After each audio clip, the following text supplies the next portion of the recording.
Olá, meninos e meninas, sejam muito bem-vindos a mais uma aula de ensino religioso. Eu sou a professora Tatiane e essa é uma aula para o 7º ano do Ensino Fundamental 2, onde nós vamos falar sobre religião, direitos humanos e o valor sagrado dos alimentos. Então, para iniciar, eu preciso dizer que sabemos que os alimentos, eles são sagrados em todas as religiões. Praticamente todas as religiões vão ter a alimentação do ser humano como algo sagrado, como alimento dado por Deus, como uma dádiva divina, né? Então, a alimentação para a religião, ela é algo que é sagrado. Mas não apenas a alimentação passa pelo sagrado.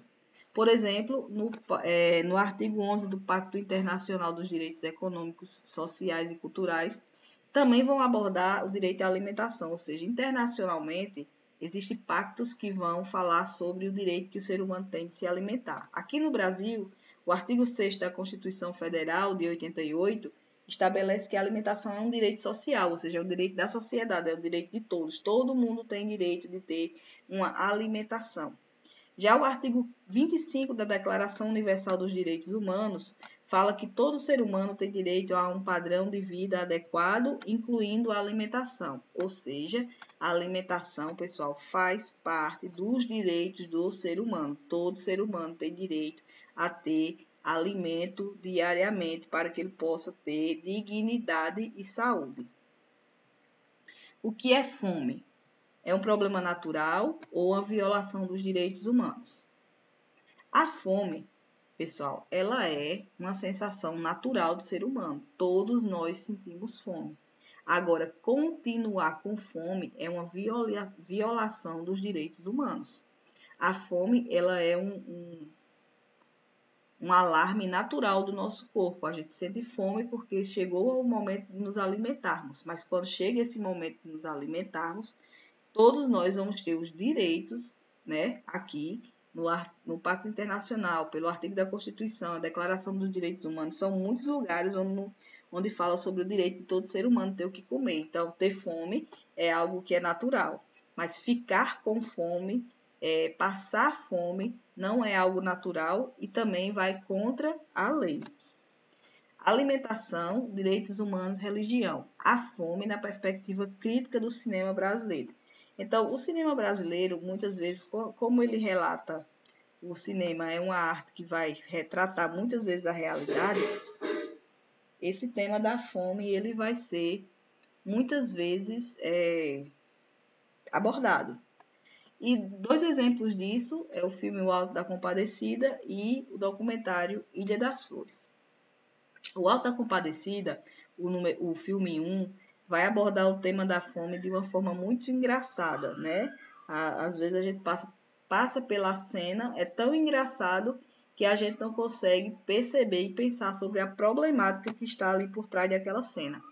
E a cena da qual eu estou falando é a cena em que Chicó e João Grilo roubam a comida da cachorra, porque a comida da cachorra do padeiro é uma comida muito melhor e muito mais nutritiva e saborosa do que a comida que é servida para eles, que são funcionários e são seres humanos, né? Então, a prioridade fica ali para o animal, enquanto que o ser humano é colocado como um ser vivo de segunda classe abaixo de um cachorro. Já na Ilha das Flores, a gente vai ver a mesma problemática, só que de uma forma mais crítica, porque a Ilha das Flores é um documentário, não é um filme para entretenimento, é um documentário, e aí ele vai mostrar realmente, de fato, que uma situação em um lugar chamado Ilha das Flores, onde as pessoas elas vão consumir os alimentos após os animais, né? Então, tem um fazendeiro que compra resto de comida no mercado, resto de frutas e tal, para dar aos porcos. E aí, antes de dar para os... o fazendeiro derrama esse caminhão de comida de lixo que ele compra, né, para dar para os porcos. Em um espaço, os funcionários da fazenda entram, catam todo o alimento que serve para que os porcos comam, e depois os seres humanos formam filas e entram em pequenos grupos para caçar ali naqueles restos que era lixo e que já foi retirada a parte do porco, um restante que o porco não serve mais para o porco comer, os seres humanos eles vão entrando em fila, mulheres e crianças, e tentando encontrar alguma coisa com a qual eles possam se alimentar. É uma situação muito dura, uma crítica muito grande à situação que nós vivemos, e é uma situação aqui no Brasil.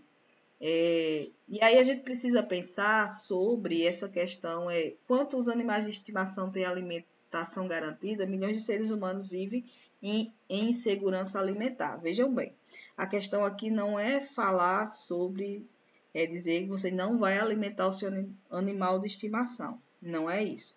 A questão aqui é a gente ver como é que o ser humano está sendo visto e como é que os animais estão sendo tratados. A gente percebe que hoje em dia está havendo assim, as pessoas tratam os animais de estimação muito melhor do que certos seres humanos são tratados, né? Tem cachorro que as pessoas fazem festa de aniversário, gastam bastante dinheiro fazendo essas festas de aniversário para um animal que nem entende aquilo ali, enquanto que tem muitas pessoas nas ruas passando fome e muitas crianças que não têm o que comer. Então a questão é que a gente precisa rever alguns valores que estão sendo alimentados, né, na nossa sociedade, e que a gente não pode nunca deixar que a vida humana tenha menos valor do que a vida de um animal, né? Que um animal possa, a gente não deve aceitar, não deve ser uma coisa que seja naturalizada, que a alimentação dos animais tenha que ser melhores e mais nutritivos que os dos seres humanos. Logicamente, volto a dizer, não estou dizendo que não devemos alimentar os nossos animais, claro que devemos. Porém, a gente tem que ter bom senso e ética quando a gente estiver fazendo esse tipo de coisa, né? Imagina só você comprar aí quilos e quilos de carne para dar para um cachorro, enquanto tem, às vezes, um vizinho seu que não tem o que comer. Então, é bem complicado e é uma coisa que a gente precisa pensar. E a pergunta é, o que é que você acha disso? Hoje, 33 milhões de brasileiros passam fome e 60% dos nossos alimentos aqui no Brasil são desperdiçados. Então, a fome não é falta de comida, né? É falta de acesso. É falta da comida chegar onde ela tem que chegar. Então, é falta, às vezes, de boa vontade de quem produz os alimentos, de boa vontade política. Então, a gente percebe por esses números aí que se a gente só come apenas 40% de verdade do que é produzido, 60% vai para o lixo, né? É desperdiçado. Esse 60% é mais do que suficiente para alimentar esse pessoal que está passando fome e ainda sobrar muita comida. O que falta é gestão, bom coração, o que falta é empatia, né, muitas vezes. Infelizmente, a gente está vivendo um período muito crítico que a gente percebe e passa nos jornais e os vídeos na internet, a gente vê direto o pessoal do agronegócio deixando a comida apodrecer, deixando a comida se perder, jogando toneladas e mais toneladas de comida fora, em vez de ajudar as pessoas que estão passando fome, até porque também algumas políticas precisam ser feitas para que facilite esse acesso. Então, temos muito que pensar em conversar sobre essa questão do alimento. E aí a minha pergunta é, o que é que você acha disso, né? Dessa questão de ter tanta comida e tanta gente passando fome.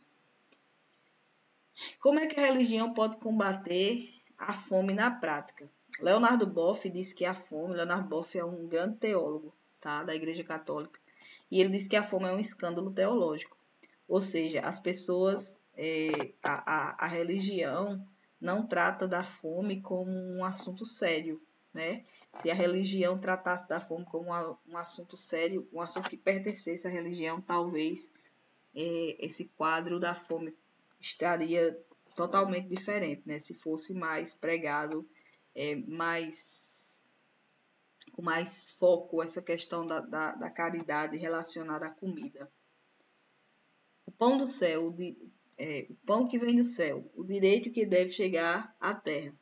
E aí, pessoal, nisso, como é que o ensino religioso luta por alimentação digna? Olha, o ensino religioso, o que a gente precisa fazer é alertar que a comida é um elemento sagrado dentro de todas as religiões. Alertar que a maioria das religiões pregam a caridade ou a solidariedade para pessoas não religiosas. Alertar que é preciso a gente ter empatia e se colocar no lugar do outro. É preciso a gente olhar um pouco de lado e desfocar um pouco do nosso umbigo e ver o que a gente pode fazer para ajudar o próximo nessa questão da alimentação. Pensar sobre, de fato, o que a gente pode fazer. Então, na sala de aula, eu quero que a gente pense sobre isso, sobre qual é o nosso papel na sociedade, o que a gente pode fazer enquanto ser humano, enquanto pessoa que vive em sociedade, para diminuir ou amenizar esse fato tão triste que é a fome. Isso a gente vai conversar mais na sala. E agora eu vou ler para vocês o exercício. Número 1. Quantas pessoas passam fome no Brasil, segundo o texto? Número 2. Qual filme mostra João Grilo e Chicó comendo comida de cachorra? Número 3. Que ensinamento de Jesus é citado no texto sobre ajudar quem tem fome? Número 4. O que é o zakat no islamismo? Número 5. Qual é o nome do documento citado que mostra o desperdício de alimentos? Número 6. Que ação prática o texto sugere para combater a fome nas escolas? Número 7. Qual o direito humano básico está relacionado ao combate à fome? Número 8. Por que a cena da comida da cachorra é chocante? Número 9. Como o ensino religioso pode ajudar a combater a fome? Número 10. Qual a frase Dom Helder Câmara é citada no texto? Essas frases que vocês não viram aqui nessa aula está no texto que vocês vão receber na sala de aula, tá, pessoal? Espero que vocês tenham gostado. Até a próxima aula e bons estudos.